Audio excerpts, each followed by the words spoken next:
In the early 1970s, Fred Brooks formulated what arguably became the closest thing we've ever been to a natural law in software development. Fred Brooks said in his famous book, Mythical Man Month, 1 man can do in 1 month what 2 men can do in 2 months. My personal experiences has taught me that the velocity of a software development project reduces by the square of the number of software developers you add to that particular project. Which implies if one software development project takes 1 month with 1 man, the same project will take 2 months with 2 men, 4 months with 3 men, 8 months with 4 men, and 16 months with 5 men, and so on. Now, this is a very, very unintuitive realization until you realize that software development is not engineering. It is much more similar to art. And many people have said the same thing. I'm not the first person to claim that software development is not engineering, but it is art. And if you think about the task of, let's say, for instance, composing a symphony, that's obviously an artistic type of work. Well, if one composer composes the whole symphony, then he has his vision in his mind. He doesn't need to communicate his vision. He knows exactly what tempo it should have and what note it should end at on this particular section, etc., etc. Now, if you take 5 composers and you ask them to collaborate on composing the same symphony, then all of a sudden now you need to communicate that same vision, and it needs to be grounded into the heads of every single 5 composer.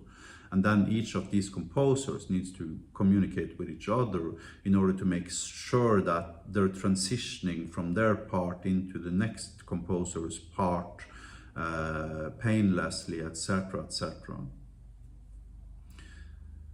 Now, once you realize that software development is art and it is not system engineering, you will intuitively understand that it is much better to have a single software developer implement the entirety of the project, whatever that project happens to be, than to add additional resources to that same software development project. And industry titans in every single major company on the planet has acknowledged this problem for decades, and they've tried to solve it with every single possible imaginable method they could imagine. For instance, Jeff Bezos has this rule that's called 2 pizza team. What it basically means is that no software development team should be larger than that it is possible to comfortably feed on 2 pizzas. Which implies that at Amazon, there are no software teams that are larger than 4 or 5 people, basically. However, the problem is literally unsolvable. It's not even possible to solve. And once you realize that, you realize that it is much smarter to have one developer implement the entirety of the project, if possible, than to add multiple developers onto the same project because of the added orchestration, collaboration, and communication overhead that this brings into the picture. And the end conclusion of that is that teamwork is crazy.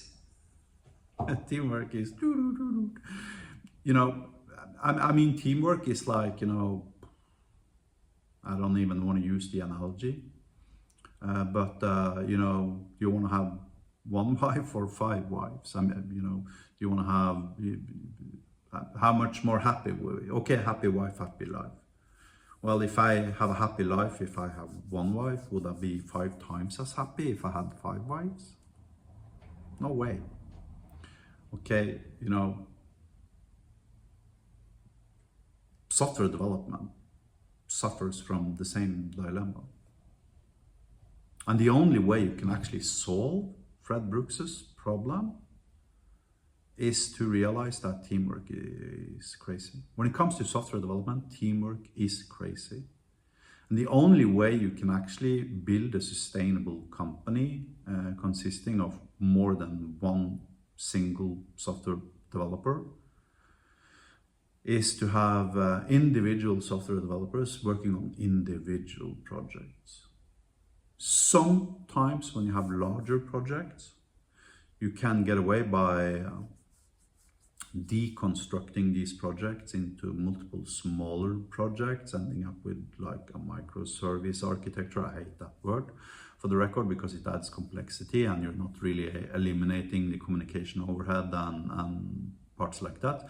But if you start segregating your larger projects into multiple smaller sub-projects, you start thinking that way, then in theory it should be able to add more software developers to that larger project as a whole, as long as none of these individual software developers needs in any ways whatsoever to collaborate or orchestrate their efforts in any ways with any of the other teams, where each individual team is basically a single software developer.